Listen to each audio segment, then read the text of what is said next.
మీ business ని develop చేసుకోవాలని అనుకుంటున్నారా? అయితే వెంటనే సంప్రదించవలసిన phone number 7729969299. Bharatiya Janata Party floor leader Maheshwar Reddy గారు చౌకబారు ఆరోపణలు, బ్లాక్మెయిల్ రాజకీయాలు చేయడం మానుకోవాల్సిందిగా మీకు ఈ సందర్భం కోరుతా ఉన్నాం. 2 నెలలకోసారి మీడియా ముందుకు వచ్చి నోటికి వచ్చినట్లు మాట్లాడడం, ఆరోపణలు చేయడం, హడావుడి చేయడం అనేది ప్రజలందరూ కూడా గమనిస్తున్న సందర్భం. అవినీతి అక్రమాలంటూ ఎక్కడెక్కడో మాటలు, గాలి అంతా ఏదో తీసుకొని వచ్చినట్టుగా ఆడిపోసుకోవడం అనేది సరికాదని మాట సందర్భంగా చెప్తున్నాం. అర్థం లేని ఆరోపణలు, పసలేని ఆరోపణలు, ఆధారం లేని ఆరోపణలు చేయడం మానుకోవాల్సిందిగా కోరుతూ, మహేశ్వర్ రెడ్డి గారికి ఈ ప్రభుత్వం పైన ఆడిపోసుకోవడం మాని కేంద్ర భారతీయ జనతా పార్టీ నుంచి నిధులు తీసుకురావడం పైన శ్రద్ధ చూపెట్టవలసిందిగా ఈ సందర్భం కోరుతా ఉన్నా. ఒకవేళ మీ దగ్గర అవినీతి అక్రమాలకు సంబంధించిన సమాచారం ఉంటే కోర్టుకు వెళ్ళి కొట్లాడండి. లేదు, మా నాయకుడు గౌరవ ముఖ్యమంత్రి రేవంత్ రెడ్డి గారికి ఇవ్వండి, మేము విచారణ జరిపించడానికి సిద్ధంగా ఉన్నామన్నమాట ఈ సందర్భం చెప్తా ఉన్నా. ఓవైపు 7.5 లక్షల కోట్ల అప్పుతో ఈ ప్రభుత్వం అధికారంలోకి వచ్చిన నాటి నుంచి ప్రతినిత్యం 18 గంటలు మా గౌరవ ముఖ్యమంత్రి రేవంత్ రెడ్డి గారు కష్టపడుతూ మంత్రులను సమన్వయపరుచుకుంటూ గౌరవ మంత్రులతోటి గాడిలో ఈ ప్రభుత్వాన్ని పెడుతుంటే మీరు తిన్నది అరక్క ఈ విధంగా ఆరోపణలు చేయడం ఎంతవరకు సబబని ఈరోజు నేను వారిని మహేశ్వర్ రెడ్డి గారిని సందర్భం అడుగుతా ఉన్నా.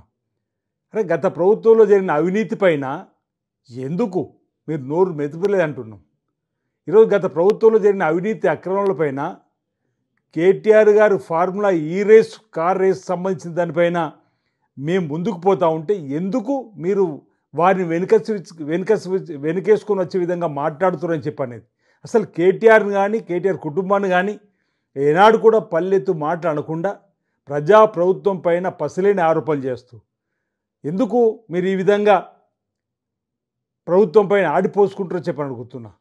ఈ పసలేని ఆరోపణలు మానుకొని ఈ ప్రభుత్వం చేస్తున్నటువంటి ప్రభుత్వ పనితీరుకు అదనంగా మీరు కేంద్రంలో ఉన్నారు, కేంద్రం నుంచి నిధులు తీసుకొని వచ్చేటువంటి కార్యక్రమాన్ని చేయాలి తప్ప ప్రతినిత్యం ప్రభుత్వం పైన ఆడిపోసుకునేటువంటి మాటలు, మా దగ్గర అవినీతి అక్రమాలకు సంబంధించి చిట్టా ఉందని చెప్పని బ్లాక్మెయిల్గా మాట్లాడడం అనేది ఏమాత్రం సబబు కాదన్నమాట ఈ సందర్భంగా మీ అందరికీ కూడా తెలియజేస్తూ, ఈరోజు గత 10 సంవత్సరాల అధికారులు ఉండి ఏ ఒక్క పథకం కూడా, మరి 3వసారి అధికారంలోకి వచ్చి చెప్పినట్టు మీరు ఏ ఒక్క పథకం కూడా పేదవాడు గుర్తుంచుకునే విధంగా పథకం మీరు తీసుకొచ్చారని అడుగుతా ఉన్నా.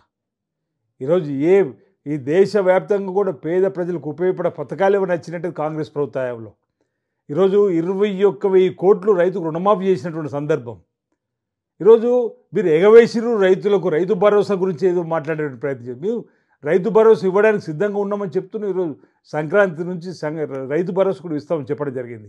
ఏదో అంకెలకు గారడి వేసే విధంగా ఈరోజు ఈ రాష్ట్ర ప్రభుత్వాన్ని ఆడిపోసుకునే విధంగా ఏదైతే మాట్లాడే మాటలు ఏమాత్రం సబబు కాదని చెప్తున్నా. రైతుకు రాజును చేయాలని, రైతును రారాజ్యాలని చెప్పిన సంకల్పం కాంగ్రెస్ ప్రభుత్వ హయాం నుంచే బీజాలు మొదలుపడ్డాయి. ఉచితంగా రైతు కరెంట్ ఇచ్చినాం, రైతులు పండించిన పంటలు మద్దతు ధర కొనుగోలు చేస్తున్నాం, దాన్ని కొనుగోలు కేంద్ర గ్రామాల్లో ఏర్పడేసి ఆనాడు మన్మోహన్ సింగ్ గారు ప్రధానమంత్రి ఉన్నప్పుడు ఏకకాలంలో రైతు రుణమాఫీ చేసినాం. ఇప్పుడు కాంగ్రెస్ ప్రభుత్వం ఇక్కడ అధికారంలో 2 లక్షల లోపు రుణమాఫీని ఏకకాలం చేసినాం. అసలు మీరు భారతీయ జనతా పార్టీ అధికారులు ఎక్కడైనా రుణమాఫీ చేసినా మీరు అడుగుతున్నా. రైతు గురించి ఆలోచించిన పాపన భారతీయ జనతా పార్టీ పోయిందని అడుగుతున్నా. రైతులకు నల్ల చట్టాలు తీసుకొచ్చి సంవత్సరం అంతా రైతులు ఢిల్లీ చుట్టూ నిరాహార దీక్ష చేసే విధంగా ఆ తర్వాత చట్టాలను వెనక్కి తీసుకున్నటువంటి మీరా రైతు గురించి మాట్లాడదని చెప్పండి. ఈ సందర్భంగా ఈరోజు ప్రతినిత్యం రాజకీయాలు చేయడం మానుకొని కేంద్ర ప్రభుత్వం ద్వారా వచ్చేటువంటి మేలైనటువంటి నిధులు తీసుకొచ్చి ఈ ప్రభుత్వం చేసేటువంటి కార్యక్రమాలకు అదనంగా మీరు కార్యక్రమాలు అమలు చేయాలి తప్ప ఈరోజు బీఆర్ఎస్ పార్టీని వెనుకచ్చే విధంగా మీరు ఏదైతే మాట్లాడేటువంటి మాటలు ఉన్నాయో వాటిని మానుకోవాల్సిందిగా ఈ సందర్భంగా తెలియజేస్తూ, ఈ ప్రభుత్వం ప్రభుత్వం, ప్రజలకు అందుబాటులో ఉండే ప్రభుత్వం. ఇంతకుముందు చెప్పినట్టు 7.5 కోట్ల అప్పుల్లో ఉన్న గాడిన పట్టే విధంగా 18 గంటలు రోజుకు మా ముఖ్యమంత్రి గారు పనిచేస్తున్నారు, మంత్రులతో సమన్వయం చేసుకుంటూ ముందుకు పోతున్న సందర్భాన్ని ఒకసారి గమనించమని కోరుతున్నాం. భారతీయ జనతా పార్టీ ఊరికే విమర్శలు చేయడం అనేటువంటిది సరి కాదని మాట సందర్భం చెప్తూ, ప్రజలకు ఇచ్చిన హామీలు ఏవైతున్నాయో వాటిని అన్నిటి కూడా అమలు చేసే బాధ్యత కాంగ్రెస్ పార్టీ ప్రభుత్వం తీసుకుంటుంది. జన్ ధన్ ఖాతా తెరవండి, ఏటా 15 లక్షలు ఇస్తామన్నారు పేదోడి ఖాతాలో. 10 ఏళ్ళు అయిపోయింది, 10 ఖాతాలను మీరు వేసారని అడుగుతున్నా. ఏటా 2 కోట్ల ఉద్యోగాలు అన్నారు దేశవ్యాప్తంగా. 10 సంవత్సరాలు అయిపోయింది, 11వ సంవత్సరం కూడా జరుగుతూ ఉంది. ఇంచుమించు 22 కోట్ల ఉద్యోగాలు ఇవ్వాలి. ఎక్కడన్నా ఉద్యోగాలు ఇచ్చారా మీరంతా? అంటే మసిబూసి మాడికాయ చేసే విధంగా మాట్లాడడం తప్ప మీ ప్రభుత్వంలో ఉండి మీరు ఇచ్చిన హామీని ఒకటి కూడా అమలు చేయరు. ఈరోజు మేము ఒకటి వెనుక ఒకటి అమలు చేసుకుంటూ ముందుకు పోతుంటే 6 గ్యారెంటీలు ఏమని చెప్పానమాట 6 గంటలు అమలు చేసుకుంటూ ముందుకు పోతున్నాం. ఆటతల్లకు ఆర్టీసీ బస్సులు ఉచిత ప్రయాణం చేసినాం. ఈరోజు 10 లక్షలు రాజీవ్ ఆరోగ్యశ్రీ చేసుకున్నాం. రైతు రుణమాఫీ చేసుకున్న 21 కోట్లు. గృహజ్యోతులు 200 యూనిట్లకు ఉచితంగా కరెంట్ ఇస్తున్నాం. మీ భారతీయ జనతా పార్టీ పరిపాలిస్తున్న రాష్ట్రాల్లో ఉచిత కరెంటు గృహాలకు ఇస్తున్నారు. ఒకసారి ఆలోచన చేయండి. రైతులు రుణమాఫీ చేసారు ఎక్కడన్నా ఆలోచన చేయండి ఏకకాలంలో.